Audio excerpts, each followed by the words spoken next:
विद्यापीठविदातां विद्यावारिधिसिद्धिरं विद्यार्थिवत्सलं वन्दे महामहिमसद्गुरुम् आपादमौलिपर्यन्तं गुरूणामाकृतिं स्मरेत् तेन विघ्नाः प्रणश्यन्ति सिद्ध्यन्ति च मनोरथाः आपादमौलिपर्यन्तं गुरूणामाकृतिं स्मरेत् तेन विघ्नाः प्रणश्यन्ति सिद्ध्यन्ति च मनोरथाः हरिः ओम् श्रीगुरुभ्यो नमः हरिः ओम्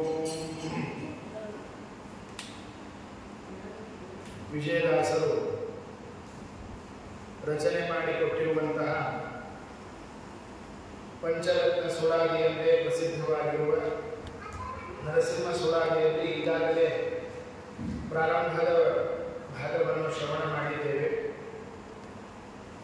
ನರಸಿಂಹದೇವರ ಜಯಂತಿ ಹತ್ತಿರ ಬಂದಿದ್ದಕ್ಕಾಗಿ ವಿಜಯದಾಸರು ಕೊಂಡಾಡಿರುವಂತಹ ಆ ನರಸಿಂಹದೇವರ ಮಹಿಮೆಯನ್ನು ತಿಳಿದುಕೊಂಡು ಜಯಂತಿಯ ಕಾಲದಲ್ಲಿ ನರಸಿಂಹೋಪಾಸನೆ ನಡೆದವರಿಂದ ಬಂದ ಪಾಪಗಳೆಲ್ಲವೂ ಪರಿಹಾರವನ್ನು ಮಾಡಿಕೊಳ್ಳಬೇಕು. ಶ್ರೀಮದಾಚಾರ್ಯರು ನರಸಿಂಹೋಪಾಸನೆಯನ್ನು ಮಾಡುವ ಲಾಭವನ್ನು ಹೇಳ್ತಾರೆ. ಬಹಳ ಸುಂದರವಾದ ಲಾಭವನ್ನು ಹೇಳಿಕೊಡ್ತಾರೆ.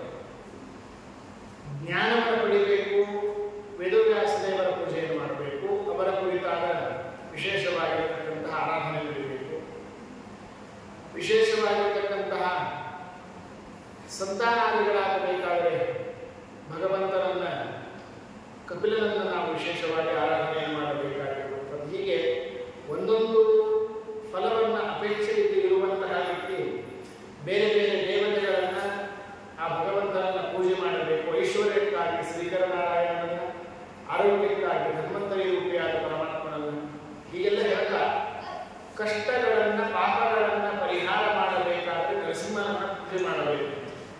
ನೃಸಿಂಹಾದಿಗಮನ್ಯಚ್ಚ ದುರಿತಾದಿ ಬರುತ್ತದೆ ಅಂತ ಹೇಳ್ತಾರೆ ಶ್ರೀಮದಾಚಾರ್ಯರು ಭಾಷ್ಯದಲ್ಲಿ. ಅದರ ಸಾರಾಂಶ ತಾತ್ಪರ್ಯ ಏನಂತಂದ್ರೆ, ದುರಿತಾದಿ ಬರುತ್ತದೆ ಅಂದರೆ ದುರಿತ ಅಂತನ್ನೋ ಶಬ್ದಕ್ಕೆ ಪಾಪಗಳು ಅಂತ ಅರ್ಥ, ಬೇರೆ ಅರ್ಥ. ಯಾವ ತರಹದ ಪಾಪಗಳು? ಮನುಷ್ಯನಿಗೆ ಅನೇಕ ತರಹದ ಪಾಪಗಳಿವೆ, ಅನೇಕ ತರಹದ ಪಾಪಗಳು. ಇವತ್ತು ಬೆಳಗಿನ ಜಾವ ಅಂತ ಹೇಳಿದುಕೊಂಡು ರಾತ್ರಿಯವರೆಗೆ ಉಪವಾಸ ಇರಬೇಕು ಅಂತ ಒಂದು ಪಾಪ, ನಾನು ಸ್ನಾನವೇ ಮಾಡಬಾರದು ಅಂತನ್ನುವಂಥದ್ದು ಒಂದು ಪಾಪ, ಅರ್ಧ ಊಟ ಆಗಬೇಕು ಅಂತ ಒಂದು ಪಾಪ, ನನಗೆ ಮಳೆಯಲ್ಲಿ ನೆನೆಸಿಕೊಳ್ಬೇಕು ಅಂತ ಒಂದು ಪಾಪ. ಹೀಗೆ ಕೋಟಿಗಳೆಲ್ಲ ಪಾಪಗಳು. ಆದರೆ ನರಸಿಂಹದೇವರ ಆರಾಧನೆಯನ್ನು ಮಾಡುವುದರಿಂದಾಗಿ ಯಾವ ತರಹದ ಪಾಪಗಳು ಕಳೀತದೆ ಅಂದರೆ ಎಲ್ಲ ಕಷ್ಟಗಳು ಕಳೀತದೆ, ಇಲ್ಲಂತನ್ನೋದಿಲ್ಲ. ಆದರೆ ವಿಶೇಷವಾಗಿ ಟೀಕಾಕೃತ್ಪಾದದಲ್ಲಿ ದುರಿತ ಶಬ್ದಕ್ಕೆ ವ್ಯಾಖ್ಯಾನ ಮಾಡುವಾಗ ಹೇಳ್ತಾರೆ ಬಹಳ ಸುಂದರವಾಗಿ, ನಮಗೆ ಅಪರೋಕ್ಷ ಜ್ಞಾನವನ್ನು ಮಾಡಿಕೊಳ್ಳುವುದಕ್ಕೆ ಏನು ಅಡ್ಡಿಯಾದ ಪಾಪ ಇದೆ ನೋಡಿ, ಆ ಅಪರೋಕ್ಷ ಜ್ಞಾನವನ್ನು ಮಾಡುವಂತಹ ಅಡ್ಡಿಯಾದ ಪಾಪವನ್ನು ಕಳೆಯುವಂತಹದ್ದು ನರಸಿಂಹೋಪಾಸನೆ ಅಂತವನ್ನ ತತ್ವಪ್ರಕಾಶಕಾರದಲ್ಲಿ ಶ್ರೀಮದಾಚಾರ್ಯರು ನಮಗೆ ತಿಳಿಸಿಕೊಡ್ತಾರೆ. ಈ ನಿಟ್ಟಿನಲ್ಲಿ ಆ ನಮಗೆ ದೇವರ ಆರಾಧನೆ ಮಾಡುವುದಕ್ಕಾಗಿ, ಅಪರೋಕ್ಷ ಜ್ಞಾನ ಮಾಡುವುದಕ್ಕಾಗಿ ಏನೆಲ್ಲ ಪಾಪವಿದೆ ಆ ಪಾಪವನ್ನು ಪರಿಹಾರ ಮಾಡಿಕೊಳ್ಳಬೇಕು ಅಂತ ತಿಳಿಸಿಕೊಡ್ತಾರೆ.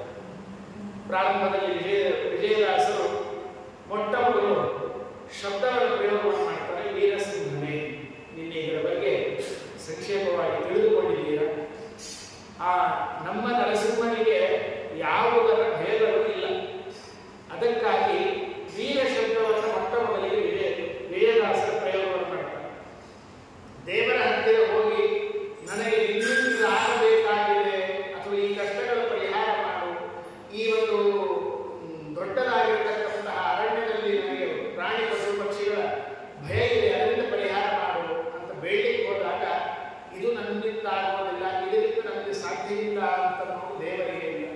ಅಷ್ಟೇ ಅಲ್ಲದೆ ವಿಶೇಷವಾಗಿ ಈ ನರಸಿಂಹನನ್ನು ನೋಡಿದರೆ ಸಮಾಜವೇ ಕಂಪನ ಆಗುತ್ತೆ. ಅದಕ್ಕಾಗಿ ಇವನನ್ನು ವೀರ ಅಂತ ಕರೀಬೇಕು ಅಂತ ಹೇಳ್ತಾರೆ. ಹಾಗೆ ವೀರಸಿಂಹನೇ, ನಾರಸಿಂಹನೇ, ದಯ ಪಾರಾವಾರನೆ, ದಯ ನಿವಾರಣೆ, ನಿರ್ಗುಣ ಸಾರಿದವರ ಸಂಸಾರ ವೃಕ್ಷದ ಮೂಲ ಬೇರೆಸಿ ಇರುವ ಬಿರುದು ಭಯಂಕರ ಘೋರಾವತಾರ ಕರಾಳವದನ ಅಘೋರ ದುರಿತ ಸಂಹಾರ ಮಾಯಾಕಾರ ಕ್ರೂರ ದೈತ್ಯರ ಶೋಕ ಕಾರಣ ಉದ್ಭವ ಈರೇನು ಭವನ ಸಾಗರದೊಡೆಯ ಆ ರೌದ್ರ ನಾಮ ವಿಜಯ ವಿಠಲ ನರಸಿಂಹ ವೀರರ ರಸೋತ್ತುಂಗ ಕಾರುಣ್ಯ ಪಾಂಡ ಮಗುವಿನ ರಕ್ಕಸನು ಹಗಲೆರಡು ಹಗೆಯಿಂದ ಹೊಯ್ದೆ. ಪ್ರಾಯ ನಿನ್ನೆಯ ದಿವಸ ಇದನ್ನೆಲ್ಲವನ್ನು ಶ್ರವಣವನ್ನು ಮಾಡಿರಬಹುದು ಅಂತ ನಾನು ಅನ್ಕೋತ, ಮಗುವಿನ ರಕ್ಕಸನು ಹಗಲೆರಡು ಬಿಡದೆ. ಮಗು 5 ವರ್ಷದ ಪ್ರಹ್ಲಾದರಾಜನಿದ್ದಾರೆ ನೋಡಿ. ಆ ಪ್ರಹ್ಲಾದರಾಜನನ್ನ ಈ ರಾಕ್ಷಸನಾಗಿರ್ತಕ್ಕಂತಹ ರಕ್ಕಸ, ಈ ಹಳೆಗನ್ನಡದಲ್ಲಿ ಶಬ್ದಗಳನ್ನ ಸ್ವಲ್ಪ ಬೇರೆ ರೀತಿಯಿಂದ ಪ್ರಯೋಗ ಮಾಡ್ತಾರೆ. ಮಗುವಿನ ರಾಕ್ಷಸನು ಹಗಲಿರಲು ಬಿಡದೆ ಅಂತಂದಿಲ್ಲ ವಿಜಯದಾಸರು. ರಕ್ಕಸ ಅಂದ್ರೆ ರಾಕ್ಷಸ ಅಂತ ಅರ್ಥ. ಆ ರಾಕ್ಷಸ ಏನ್ ಮಾಡಿದ? ಹಗಲು ಇರಲು ಒಂದೇ, ಸಾಯಂಕಾಲ ರಾತ್ರಿ ಒಟ್ಟಾರೆ ಬಿಟ್ಟಿಲ್ಲ. ಏನ್ ಬರೀ ನಾರಾಯಣ ನಾರಾಯಣ ನಾರಾಯಣ ಅಂತ ಇದ್ದೀವಿ ನೀವು.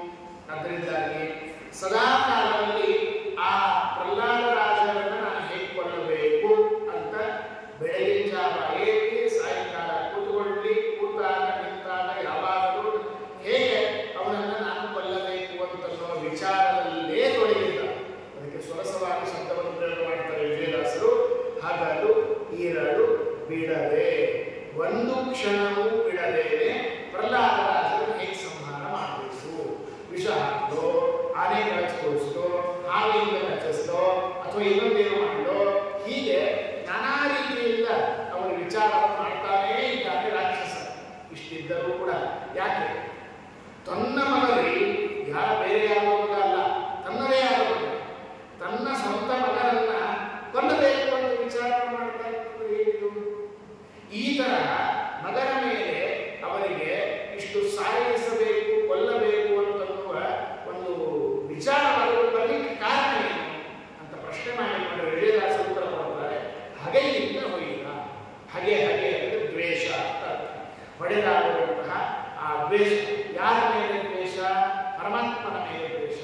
ಆ ನನ್ನನ್ನು, ನನ್ನ ದ್ವೇಷಿಯಾದ ನಾರಾಯಣನ ಭಕ್ತನಾಗಿದ್ದಾನ ನೀನು, ಅದಕ್ಕಾಗಿ ಹಗೆಯಿಂದ, ನಾರಾಯಣನ ಮೇಲಿರುವ ಹಗೆಯಿಂದ, ಅದೇ ಕಾರಣ, ಅದೇ ಅವನಿಗೆ ಮೂಲ ದ್ವೇಷ. ಹೊಯ್ದು ಅಂದ್ರೆ ಹೊಡೆದು, ಆ ನಾರಾಯಣನ ಮೇಲೆ ಇರುವಂತಹ ದ್ವೇಷದಿಂದ ಪಡೆದು ನಾನಾ ವಿಚಾರವನ್ನು ಮಾಡ್ತಾನೆ.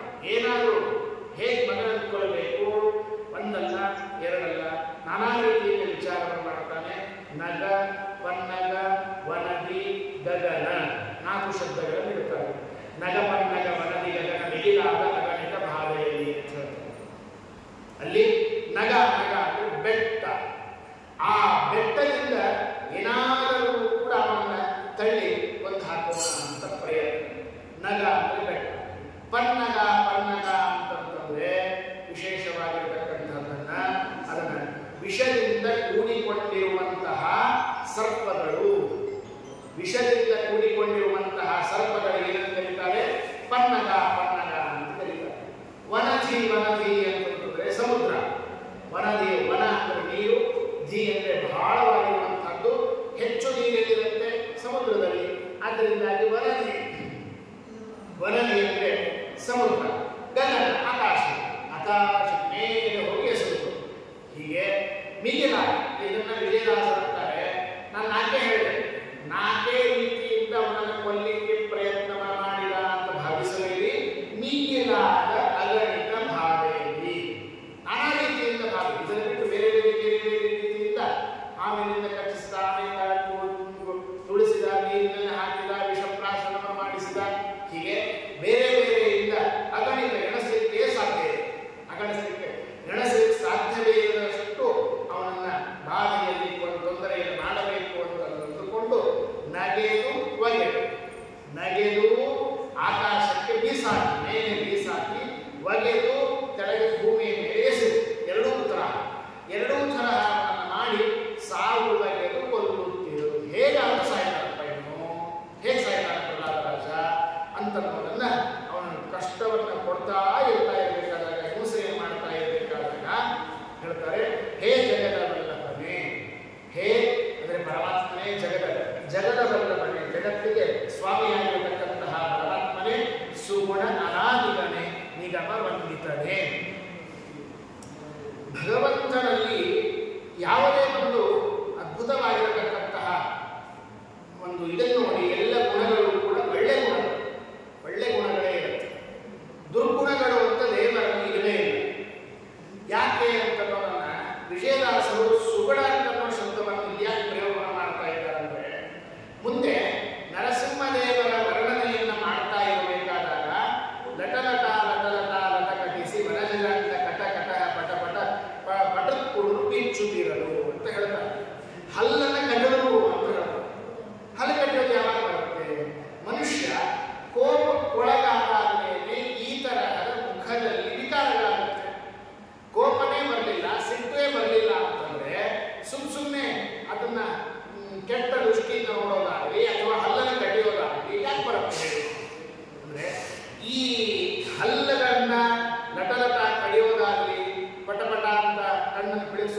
ಹಲಕಟ್ಟದಂತನ್ನು ನೋಡಿದ್ರೆ ಸಿಟ್ಟಿಗೆ ಬಂದದ್ದು ಸತ್ಯ.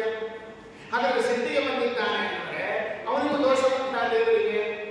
ಸಾಮಾನ್ಯವಾಗಿ ನರಸಿಂಹದೇವರು ಮಾಡಿರುವಂತಹ ನಟನೆ, ಆ ನಾಟಕವನ್ನು ನೋಡಿಕೊಂಡು ಮನುಷ್ಯ ಪ್ರಾಯ ಅವನಿಗೂ ಕೂಡ ಪರಮಾತ್ಮನಿಗೂ ಕೂಡ ಪ್ರಾಯ ಇನ್ನೇನು ಸಿಟ್ಟು ಬಂದಿರೋದು ಸರಿಯಲ್ಲ ಅಂತ ಭಾವಿಸಬಾರದು.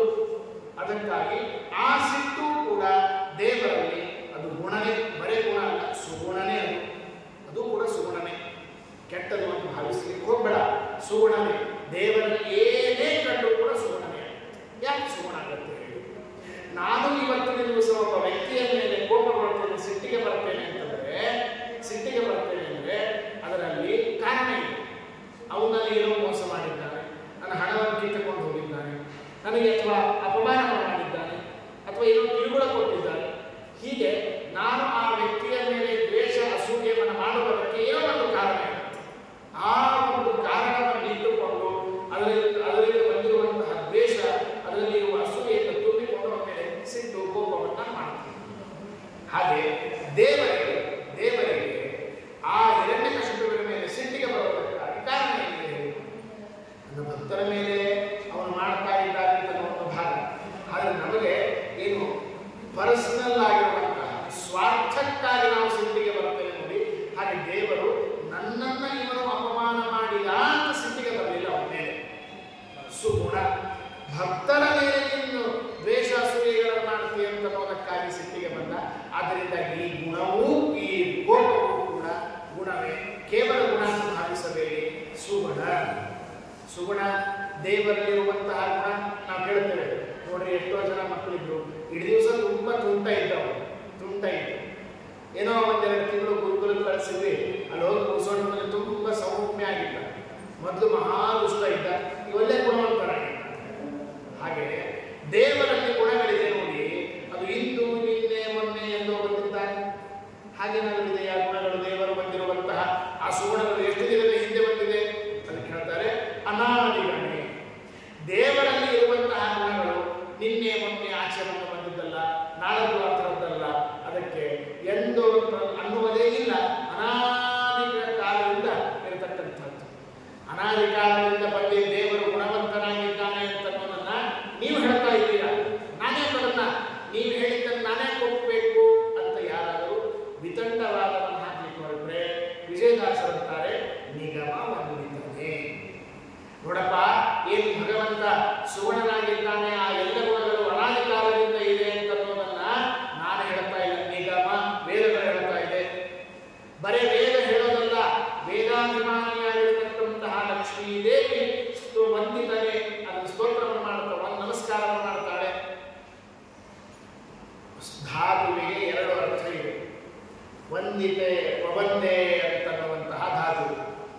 ವವಂದೇ ಅಂದ್ರೆ ಅರ್ಥ ಏನು? ನಮಸ್ಕಾರವನ್ನು ಮಾಡ್ತಾನೆ ಅಂತ ಒಂದು ಅರ್ಥ. ಇನ್ನೊಂದು ಅರ್ಥ ಏನು? ವದಿ ಅಭಿವಾದನ ಸ್ತುತ್ಯೋಹೋ ಅಂತ ಧಾತುವಿಗೆ ಎರಡು ಅರ್ಥ ಇದೆ. ಅಂದರೆ ವೇದಾಭಿಮಾನಿ ಲಕ್ಷ್ಮೀದೇವಿ ನಮಸ್ಕಾರವನ್ನು ಮಾಡ್ತಾಳೆ ಅಂತ ಅರ್ಥ. ಇನ್ನೊಂದು ಅರ್ಥ ಏನು? ಸ್ತೋತ್ರವನ್ನು ಮಾಡ್ತಾಳೆ ಅಂತ ಅರ್ಥ, ಸ್ತುತಿ ಅಂತ ಅರ್ಥ. ವೇದಗಳೆಲ್ಲವೂ ಕೂಡ ಅನಾದಿ ಕಾಲದಿಂದ ಭಗವಂತನಲ್ಲಿ ಸದ್ಗುಣಗಳಿದೆ ಅಂತನ್ನೋದನ್ನ ವೇದಗಳು ಸ್ತೋತ್ರ ಮಾಡ್ತಾ ಇದೆ ಅಂತನ್ನೋದನ್ನ ದಾಸರಾಯರು ನಮಗೆ ಸೂಚನೆ ಮಾಡ್ತಾರೆ. ನೋಡಿ ಎಷ್ಟು ಸೊಗಸಾಗಿದೆ. ನಿಗಮ ವಂದಿತನೆ ಅಂತ ಅಂದ್ರು ಹೊರತು ನಿಗಮ ವಂದಿತನೆ ಅಂತಂದ್ರೆ ನಿಗಮ ನಮಸ್ಕೃತನೆ ಅಂತ ನಂಬುದಾಗಿತ್ತಲ್ಲ ವಿಜಯದಾಸರು. ನಮಸ್ಕೃತನೆ ಅಂದರೆ ಕೇವಲ ನಮಸ್ಕಾರವನ್ನು ಮಾಡಿಸಿಕೊಳ್ಳಲ್ಪಟ್ಟ ಅಂತಷ್ಟೇ ಆಗುತ್ತೆ. ಆದರೆ ವಿಜಯದಾಸರಿಗೆ ಹಾಗೆ ಹೇಳೋ ಅರ್ಥವನ್ನು ಹೇಳಬೇಕಾಗಿಲ್ಲ. ಲಕ್ಷ್ಮೀದೇವಿ ವೇದಾಭಿಮಾನಿ ದೇವಿ ನಮಸ್ಕಾರವನ್ನು ಮಾಡಿದ್ದು, ವೇದ ಸ್ತೋತ್ರವನ್ನು ಮಾಡಿದ್ದು ಅಂತ ಎರಡು ಅರ್ಥವನ್ನು ಹೇಳಬೇಕಾಗಿತ್ತು. ಅದಕ್ಕಾಗಿ ಆ ಎರಡು ಅರ್ಥ ಹೇಳುವ ಸಲುವಾಗಿ ವಿಜಯದಾಸರು ವಂದಿತನೆ ಅಂತನ್ನುವಂತಹ ಶಬ್ದವನ್ನು ಪ್ರಯೋಗ ಮಾಡ್ತಾರೆ. ಇನ್ನೊಂದಿದೆ, ವಿಜಯದಾಸರ ಈ ಏನೊಂದು ಸುಳಾದಿ ಇದೆ ನೋಡಿ, ಪ್ರಾಯ 3 ಸುಳಾದಿ: ನರಸಿಂಹ ಸುಳಾದಿ, ಕಪಿಲ ಸುಳಾದಿ, ಹನುಮಂತನ ಸುಳಾದಿ. ಈ ಸುಳಾದಿಗಳಲ್ಲಿ ಏನು ಶಬ್ದಗಳ ಪ್ರಯೋಗವನ್ನು ಮಾಡಿದ್ದಾರೆ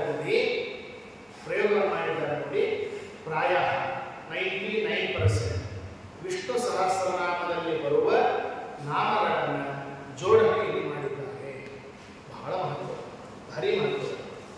ಅದನ್ನು ಚಿಂತನೆ ನಾವು ಮಾಡಬೇಕಾಗಿರುತ್ತೆ. ವೀರಸಿಂಹ ಸುಮ್ಮನೆ ಮೊದಲಿಂದ ಸ್ವಲ್ಪ ಗಮನಿಸೋದು. ವೀರಸಿಂಹ ನರಸಿಂಹ ಸುಳಾದಿಯಲ್ಲಿ ಪ್ರಾರಂಭದಲ್ಲಿ ಬರತಕ್ಕಂತಹ ವೀರ ಅಂತನ್ನುವ ಶಬ್ದವೂ ಕೂಡ ವಿಷ್ಣು ಸಹಸ್ರನಾಮದಲ್ಲಿ ಬಂದಿದೆ. ಸಿಂಹ ಅಂತನ್ನುವಂತಹ ಶಬ್ದಗಳು ನಾರಸಿಂಹ ನಾರಸಿಂಹ ವಪು ಶ್ರೇಷ್ಠ ಅಂತನ್ನುವುದನ್ನ ಅಲ್ಲಿ ಬಂದಿದೆ. ಅದನ್ನೇ ಸಹಸ್ರನಾಮದ ಮಾತಲ್ಲಿ ಸೇರಿಸಿ ದಯ ಪಾರಾವಾರಣೆ ಅಂತನ್ನುವಂತಹ ಶಬ್ದ ಜೊತೆಗೆ ಭಯ ನಿವಾರಣೆ, ಅದರಿಂದಾಗಿ ಅಲ್ಲಿಯೂ ಕೂಡ ಭಯನಾಶನ ಭಯಾವಹ ಅಂತನ್ನುವಂತಹ ವಿಷ್ಣು ಸಹಸ್ರನಾಮದ ಶಬ್ದವನ್ನೇ ಕನ್ನಡದಲ್ಲಿ ಅವರು ವಿಜಯದಾಸರು ನಮಗೆ ಇಟ್ಟುಕೊಟ್ಟಿದ್ದಾರೆ. ನಿರ್ಗುಣ ನಿರ್ಗುಣ ಅಂತನ್ನುವ ಶಬ್ದನೇ ವಿಷ್ಣು ಸಹಸ್ರನಾಮ. ಇದೆಲ್ಲ ಏನು ಮಾಡಬೇಕಾದ್ರೆ ನಾಮಾವಳಿಯನ್ನ ಇಟ್ಟುಕೊಂಡು ನಾವು ನೋಡ್ಲಿಕ್ಕೆ ಹೊರಟಾಗ ಅಲ್ಲಿ ಸಂಸ್ಕೃತದಲ್ಲಿ ಏನು ವಿಷ್ಣು ಸಹಸ್ರನಾಮ ಬಂದಿದೆ ಅಥವಾ ಅದೇ ನಾಮವನ್ನೇ ಇಟ್ಟಿರಬಹುದು. ಇಲ್ಲದೆ ಹೋದರೆ ಆ ನಾಮದ ಅರ್ಥವನ್ನು ಹೇಳುವ ಕನ್ನಡದಲ್ಲಿ ವಿವರಣೆ, ಆ ನಾಮದ ವಿವರಣೆಯನ್ನು ಮಾಡ್ತಾರೆ ವಿಜಯದಾಸರು. ಇದು ಬಹಳ ಸೊಗಸಾಗಿರತಕ್ಕಂಥ.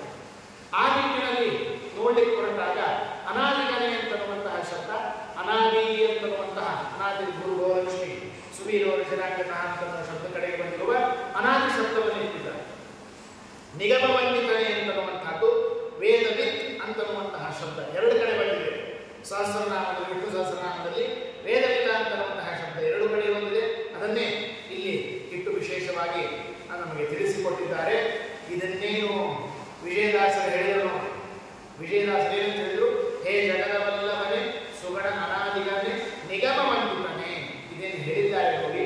ಈ ಹೇಳಿದ ತತ್ವವನ್ನು, ಈ ಹೇಳಿದ ಭಗವಂತನ ಮಹಿಮೆಯನ್ನ ಪೊಗಳಿದ ಭಕುತರಿಗೆ, ಯಾರು ಇದನ್ನ ನರಸಿಂಹದೇವರನ್ನ ಹೀಗೆ ಗುಣವಂತ ಅನಾದಿಕಾಲದಿಂದ ಇದ್ದಾನೆ ಅಂತ ಕೊಂಡಾಡ್ತಾರೆ, ಅಷ್ಟೇ ಅಲ್ಲದೆ ಈರೇಳು ಭುವನ ಸಾಗರದೊಡೆಯ ಅಂತ ಕೊಂಡಾಡ್ತಾರೆ, ಅಷ್ಟೇ ಅಲ್ಲದೆ ದಯಪಾರಾವರಣೆ ಭೈರಿವಾರಣೆ ದುರಿತ ಸಂಹಾರ ಮಾಯಾಕಾರ ಅಂತ ನರಸಿಂಹದೇವರನ್ನು ಕೊಂಡಾಡ್ತಾರೆ ನೋಡಿ. ಕೊಂಡಾಡಿದ ಪೊಗಳಿದ ಭಕುತರಿ ತಗಲಿ ತೊಲಗನೆಂದು ಮೀಗೆ ಕೂಗುತ್ತಿ. ಶಬ್ದ ಬಹಳ ಸುಂದರವಾಗಿದೆ. ಹೇಗೆಂದರೆ ಒಂದು ಶಬ್ದದಿಂದ ಇನ್ನೊಂದು ಶಬ್ದಕ್ಕೆ ಜೋಡಣೆಯನ್ನು ಮಾಡಲಿಕ್ಕೆ ಹೊರಟ್ರೆ ಅರ್ಥವನ್ನ ತಿಳಿದುಕೊಳ್ಳುವುದು ತುಂಬ ಕಷ್ಟ. ಆದರೆ ವಿಜಯದಾಸರು ಬಹಳ ಸೊಗಸಾಗಿ ಇದನ್ನ ಏನಂತ ಜೋಡಣೆ ಮಾಡ್ತಾರೆ, ಬಹಳ ಸುಂದರವಾಗಿ ಜೋಡಣೆ ಮಾಡ್ತಾರೆ. ತೊಲಗಲೆಂದು ಏನು ಭಕುತರು ಮನುಷ್ಯ ಅಂತಂದ್ಮೇಲೆ ಅನೇಕ ವಿಧವಾಗಿರತಕ್ಕಂತಹ ಕಷ್ಟಗಳು ಮುಂದೆ ಬರುತ್ತೆ. ಕಷ್ಟ ಇಲ್ಲದ ಮಾನವ ಎಲ್ಲಿದ್ದಾನೆ ಹೇಳಿ ಬರ್ತೀವಿ. ಕಷ್ಟ ಇಲ್ಲದ ಮನುಷ್ಯರಿದ್ದಾನೆ, ದುಃಖ ಇಲ್ಲದ ಮನುಷ್ಯರಿದ್ದಾನೆ, ಸಂತ್ರಸ್ತತೆ ಇಲ್ಲದಿರತಕ್ಕಂತಹ ಸುಖದಿಂದ ಇರುವ ಮನುಷ್ಯರಿದ್ದಾನೆ. ಸ್ವಯಂ ಜನಕ ಮಹಾರಾಜನೇ ಶ್ರೀನಿವಾಸ ಕಲ್ಯಾಣದಲ್ಲಿ ಸುಖಮೇವ ದುಃಖಂ ಮಾ ದುಃಖದಾಚರ ದುಃಖಂನ ವೀಕ್ಷೆ ನೇತ್ರಾಭ್ಯಾಂ. ಬೇರೆಯವರು ಕಷ್ಟ ಪಡೋದನ್ನ ನಾನು ಕಣ್ಣಿದ್ದು ನಾನು ನೋಡಬಾರದು ಅಂತ ಅಪೇಕ್ಷೆ ಪಡ್ತಾನೆ ಜನಕ ಮಹಾರಾಜ. ದೇವರು ಬಿಡಲಿಲ್ಲ, ತಕ್ಕ ಶಿಕ್ಷೆಯನ್ನು ಕೊಟ್ಟ ಇತಿಹಾಸದಲ್ಲಿ ನಾವು ಕೇಳುತ್ತೇವೆ. ದುಃಖ ಇಲ್ಲದ ಮನುಷ್ಯ ಇಲ್ಲ. ಹಾಗಾದ್ಮೇಲೆ ಎಲ್ಲರಿಗೂ ದುಃಖ ಅಂತ ನೋಡಿದ್ದೇ ಇರೋದು. ಅವರಿಗೆ ಆ ಬರುವ ಕಷ್ಟವನ್ನ ತೊಲಗಿ ಹೋಗು. ಸ್ವಲ್ಪ ಹಳೆಯ ಶಬ್ದ ಮಾತ್ರ ತೊಲಗಾಚೆ ಅಂದರೆ ಹೊರಗೆ ಹೋಗುವಂತ. ನನಗೆ ಬಂದ ಕಷ್ಟವನ್ನ ತೊಲಗಿಸಿ ದೂರಕ್ಕೆ ತರಲಿ. ತೊಲಗದೆಂದು ಮತ್ತೆ ಹೋದದ್ದು ಕೆಲವೊಂದು ಕಾರ್ಯ ಮಾಡಿದ್ರು. ಹೋದೋ ಪಿಶಾಚಿಂದ ಬಂದಾಗ ವಾಕ್ಷಿ ಮಾತ್ರ ಹೀಗೆ ಹೋಗಿರಂತೆ ಮತ್ತೆ ಬರುತ್ತೆ ಅಂತ. ಹಾಗೆ ತೊಲಗಿ ಅಂತ ಕಳಿಸಿದ್ದು ಮತ್ತೆ ಅಂಟಿಕೊಳ್ಳದೇ ಇದ್ದಂತೆ, ಮತ್ತೊಂದು ಬಾರಿ ಆ ಕಷ್ಟ ಬರದೇ ಇದ್ದಂತೆ ತೊಲಗನೆಂದು ಬಿಗಿ ಕೂಗುತ್ತಿದೆ. ಅದರ ಪರಮಾತ್ಮನ ಸ್ತೋತ್ರವನ್ನು ಗಟ್ಟಿ ಹಿಡಿದು ಆ ಯಾವ ಭಕ್ತ ಸ್ತೋತ್ರ ಮಾಡ್ತಾನೆ ನೋಡಿ, ಕೂಗಿ ಸ್ತೋತ್ರ ಮಾಡ್ಬೇಕಂತ ನನ್ನೊಳಗೆ ನಾನು ಇಟ್ಕೊಂಡು ಬಾಯಿ ಬಳಸ್ತಾ ನರಸಿಂಹ ಅಂತ ಇದ್ರೆ ಉಪಯೋಗ. ಆ ನರಸಿಂಹನ ನಾಮಸ್ಮರಣೆಯನ್ನ ಕೂಗಿ ನಾವು ಮಾಡಿದರೆ ಏನಾಗುತ್ತೆ? ಎಲ್ಲ ಬಂದಿರುವಂತಹ ಕಷ್ಟಗಳೆಲ್ಲ ಪರಿಹಾರ. ಯುಗದೋಳು ದಯಾಳುಗಳ ದೇವರು ಈ ನರಸಿಂಹದೇವರನ್ನ ಬಹಳ ವಿಶೇಷ ನರಸಿಂಹದೇವರು. ಏನು ಗೊತ್ತಾ? ಕಲಿಯುಗದಲ್ಲಿ ಇರುವಂತಹ ವ್ಯಕ್ತಿಗಳು ಯಾವ ಭಗವಂತನ ರೂಪವನ್ನ ಉಪಾಸನೆ ಮಾಡಬೇಕು, ಧ್ಯಾನವನ್ನು ಮಾಡಬೇಕು ಅಂತ ಶ್ರೀಮದಾಚಾರ್ಯರಿಗೆ ಪ್ರಶ್ನೆ ಮಾಡಿದರೆ ಶ್ರೀಮದಾಚಾರ್ಯರು ಉತ್ತರವನ್ನು ಕೊಡ್ತಾರೆ. ದೇವರ ಅವತಾರಗಳೆಲ್ಲ ಇದೆ. ಮತ್ಸ್ಯ ಗುರುಗಳ ನರಸಿಂಹ, ವಾಮನ, ಭಾರ್ಗವ, ಕೃಷ್ಣ, ಧನ್ವಂತರಿ, ದತ್ತಾತ್ರೇಯ, ಶುಶ್ರವಾನ, ಕಪಿಲ, ಧನ್ವಂತರಿ, ಇವೆಲ್ಲ ನಾನಾ ರೂಪಗಳಿದೆಯಲ್ಲ. ಆ ಎಲ್ಲಾ ರೂಪಗಳ ಚಿಂತನೆ ಮಾಡಿ ಇಟ್ಟುಕೊಳ್ಳಿ. ಆದರೆ ಯಾವ ರೂಪ ನಿಮಗೆ ಅತಿ ಹತ್ತಿರದಲ್ಲಿ ಅವತಾರ ಮಾಡಿದ ರೂಪವನ್ನು ತಗೊಳ್ಳಿ, ಆ ರೂಪದ ವಿಶೇಷವಾಗಿರತಕ್ಕಂತಹ ನಾವು ಪೂಜೆ ಪುನಸ್ಕಾರಗಳನ್ನು ಮಾಡಬೇಕು ಅಂತ ಶಾಸ್ತ್ರದ ನಿಯಮ. ಆಚಾರ್ಯರು ಹೇಳಿರುವಂತಹ ಆ ನಿಯಮವನ್ನ ನಾವು ಅಳವಡಿಸಿಕೊಂಡ್ರೆ ನಮಗೆ ಅತಿ ಹತ್ತಿರದಲ್ಲಿ ಅವತಾರ ಮಾಡಿದ ರೂಪ ಯಾವುದು ಹೇಳಿ? ಕೃಷ್ಣ. ಕೃಷ್ಣಾವತಾರ. ಕಲಿಕೆ ಇನ್ನೂ ಅವತಾರ ಇಲ್ಲ, ಆಗೋದಿದೆ, ಮುಂದಕ್ಕಾಗುವುದು. ಆದರೆ ಅತಿ ಹತ್ತಿರದಲ್ಲಿ ಅವತಾರ ಮಾಡಿದ ರೂಪ ಕೃಷ್ಣಾವತಾರ. ಕೃಷ್ಣಾವತಾರ ಇರುವಾಗ ವೇದವ್ಯಾಸ ದೇವರು ಇದ್ರು, ಪರಶುರಾಮ ದೇವರು ಇದ್ರು, ಇಲ್ಲಂತರೋದಿಲ್ಲ. ಆದರೆ ಪರಶುರಾಮ ದೇವರು ಅವತಾರ ಮಾಡಿದ್ಯಾವಾಗ? ರಾಮಾವತಾರಕ್ಕಿಂತಲೂ ಪೂರ್ವದಲ್ಲಿ. ವೇದವ್ಯಾಸ ದೇವರ ಅವತಾರ ಮಾಡಿದ್ಯಾವಾಗ? ಕೃಷ್ಣ ಅವತಾರ ಮಾಡೋಕ್ಕಿಂತಲೂ 600 ವರ್ಷ ಮೊದಲು, 607 ವರ್ಷ ಮೊದಲು. ಭೀಷ್ಮಾಚಾರ್ಯರು ಹುಟ್ಟೋಕ್ಕಿಂತಲೂ ಮೊದಲು ವೇದವ್ಯಾಸ ಅವತಾರ ಮಾಡಿದ್ದು. ಅಂದರೆ ನಮಗೆ ಅವತಾರ ಮಾಡಿದ ಸಮಯ ಅತಿ ಹತ್ತಿರ ಇರುವುದು ಕೃಷ್ಣ ಅವತಾರ. ಅದರಿಂದಾಗಿ ಕಲಿಯುಗದಲ್ಲಿರತಕ್ಕಂಥದ್ದು ಕೃಷ್ಣೋಪಾಸನೆಯನ್ನು ನಾವೆಲ್ಲರೂ ಕೂಡ ವಿಶೇಷವಾಗಿ ಮಾಡಬೇಕು ಅಂತ ಆಚಾರ್ಯರು ತಿಳಿಸಿಕೊಡ್ತಾರೆ. ಆಚಾರ್ಯರು ತಿಳಿಸ್ತಾರೆ. ಈ ಕಾನ್ಸೆಪ್ಟಿನಿಂದಲೇ ನರಸಿಂಹ ಜಯಂತಿ ಮಾಡ್ತೇವೆ, ಧನ್ವಂತರಿ ಜಯಂತಿ ಮಾಡ್ತೇವೆ, ಹೈಗ್ರೀವ ಜಯಂತಿ ಮಾಡ್ತೇವೆ, ರಾಮನವಮಿ ಆಚರಣೆ ಮಾಡ್ತೇವೆ, ಕೃಷ್ಣಾಷ್ಟಮಿ ಆಚರಣೆ ಮಾಡ್ತೇವೆ. ಹೌದಾ? ಇನ್ನು ಬೇಕಾಗ್ತದೆ. ಆದರೆ ಕೃಷ್ಣಾಷ್ಟಮಿ ದಿವಸ ಇದು ಉಪವಾಸ ಮಾಡಿ ಹೆಂಗೆ ಮಾಡ್ತೇವೆ, ಹಾಗೆ ರಾಮನವಮಿ ಇವತ್ತಿನ ದಿವಸ ಕೂಡ ಹನುಮ ರಾಮದೇವರು 12 ಗಂಟೆಗೆ ಅಭಿಷೇಕ ಮುಹೂರ್ತದಲ್ಲಿ ಅವರು ಅವತಾರ ಮಾಡಿದ್ದಾರೆ. ಅಲ್ಲಿವರೆಗೆ ಉಪವಾಸ ಮಾಡಿಲ್ಲ. ಹೈಗ್ರೀವ ಜಯಂತಿ ಆಗಲಿ, ಧನ್ವಂತರಿ ಜಯಂತಿಗಳಾಗಲಿ ಅವತ್ತಿನ ದಿವಸ ಅಷ್ಟು ಕಟ್ಟುನಿಟ್ಟಾಗಿ ವಿಶೇಷವಾಗಿ ನಾವು ಮಾಡೋದಿಲ್ಲ. ಅದಕ್ಕೆ ಕಾರಣ ಏನು? ಆಚಾರ್ಯ ಕೊಟ್ಟಿದೆ. ಅತಿ ಹತ್ತಿರದಲ್ಲಿರುವಂತಹ ಅದನ್ನು ವಿಶೇಷವಾಗಿ ಆರಾಧನೆ, ಬೇರೆ ರೂಪಗಳ ನಾವು ವಿಶೇಷವಾಗಿ ಮಾಡಲೇಬೇಕು. ಆದರೆ ಕೃಷ್ಣಾವತಾರ ಅತಿ ವಿಶೇಷವಾಗಿ ಮಾಡಿ, ಅದಕ್ಕಾಗಿ ಇಷ್ಟು ವಿಶಿಷ್ಟವಾದ ಕಲಿಯುಗದಲ್ಲಿ ನಾವು ಎಲ್ಲ ಕಡೆ ಕೃಷ್ಣನನ್ನ ಪೂಜೆ ಮಾಡುವುದಕ್ಕೆ ಕಾರಣ ಅಂತ ಆಚಾರ್ಯ ತಿಳಿದುಕೊಳ್ತೇವೆ. ಆದರೆ ಇದನ್ನು ಬಿಟ್ಟರೆ ನರಸಿಂಹದೇವರ ಉಪವಾಸ ಬಹಳ ವಿಶೇಷ.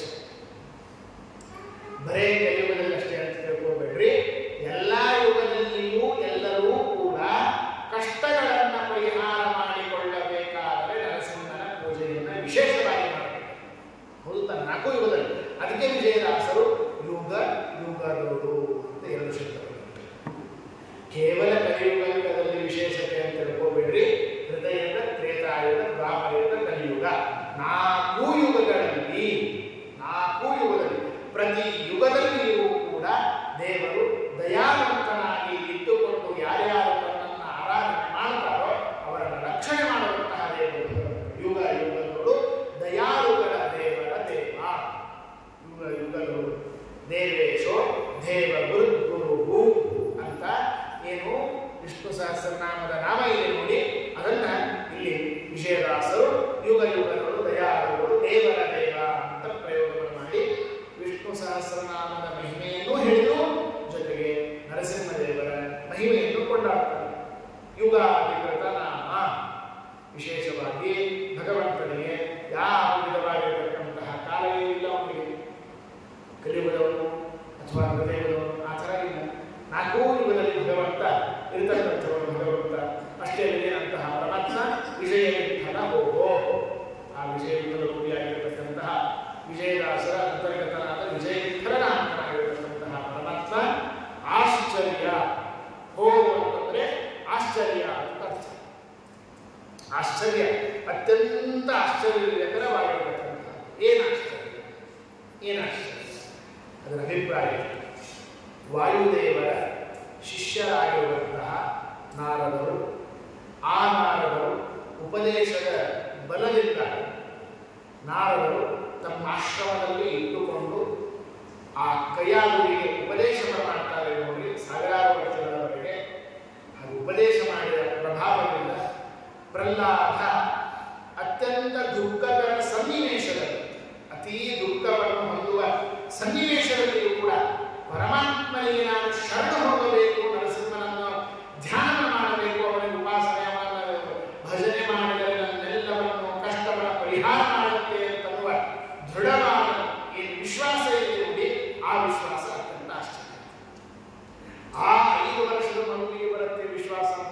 ಇದು ಆಶ್ಚರ್ಯದಲ್ಲಿ ಬರ್ತಿದೆ, ಆಶ್ಚರ್ಯದಲ್ಲಿ ಬರ್ತಿದೆ. ನಮಗೆ 40 ವರ್ಷ 50 ವರ್ಷ ಆಗಿದೆ, ರಾಯರ ನಮಸ್ಕಾರ ಮಾಡಿ ಹೇಳೋದ್ರೊಳಗೆ ನಮಗೆ ಅವರು ಕೊಟ್ಟಿದ್ದಿಲ್ಲ, ಅದನ್ನು ಟ್ರಾನ್ಸ್ಫರ್ ಮಾಡ್ತೇವೆ ನಾವು. ರಾಯರನ್ನು ಟ್ರಾನ್ಸ್ಫರ್ ಮಾಡಿ ಅವ್ರ ಜಾಗಕ್ಕೆ ಬೇರೆ ಅಂತೇವೆ. ಈ ತರಹ ಸ್ವಭಾವವನ್ನು ಇಟ್ಟುಕೊಂಡಿರ್ತಕ್ಕಂಥವ್ರು ನಾವೆಲ್ಲ. ಆದರೆ ಓಹೋ ಏನು ಆಶ್ಚರ್ಯ, ನರಸಿಂಹನ ಕಷ್ಟವನ್ನು ಪರಿಹಾರ ಮಾಡ್ತಾನೆ, ಅದು ಆಶ್ಚರ್ಯ. ಅಂತಹ ನರಸಿಂಹನ ಹಸುಳೆ ಭಾಗ ಮಗು 5 ವರ್ಷದ ಮಗು ವಿಶ್ವಾಸ ಇಟ್ಟದ್ದು ಆಶ್ಚರ್ಯ. ಓಹೋ, 2 ರೀತಿಯಿಂದ ಮಾಡ್ತಾರೆ. ಯುಗಳ ಕರವ ಮುಗಿದು ಮೊರೆಯಿಡು. ಭೀಷ್ಮಾಚಾರ್ಯರು ಧರ್ಮರಾಜನಿಗೆ ಶಾಂತಿ ಪರ್ವದ ಮಹಾಭಾರತದಲ್ಲಿ ಉಪದೇಶವನ್ನು ಮಾಡ್ತಾ ಇರುವಾಗ ಹೇಳ್ತಾರೆ, ಎಂದೆಂದಿಗೂ ಕೂಡ ನಮಸ್ಕಾರವನ್ನು ಮಾಡ್ತಾ ಇರಬೇಕಾಗ ಒಂದು ಕೈ ನಮಸ್ಕಾರ ಮಾಡಬೇಕು. ನಾವೆಲ್ಲ ಮಾಡ್ತೇವೆ, ನನ್ನನ್ನು ಹೇಳ್ಕೊಂಡು ಹೇಳ್ತೇವೆ, ಸಭೆಯಲ್ಲಿ ತಪ್ಪು ಮಾಡಿದ್ದನ್ನು ಒಪ್ಪಿಕೊಂಡು ಬಿಡಬೇಕು, ಪಾಪ ಹೊರಟೋಗ್ಬೇಕು. ಇದೇ ಮಹಾಭಾರತ. ನಾವೆಲ್ಲ ಹೋಗ್ತಾ ಇರ್ತೇವೆ, ಪಾಪ ಯಾರೋ ಗೌರವದಿಂದ ಬಂದು ತಲೆಮಾಗಿ ನಮಸ್ಕಾರ ಮಾಡ್ತಾ ಇರ್ತಾರೆ, ನಾವು ಗಾಡಿ ಮೇಲೆ ಹೋಗ್ತಾ ಇರ್ತೇವೆ.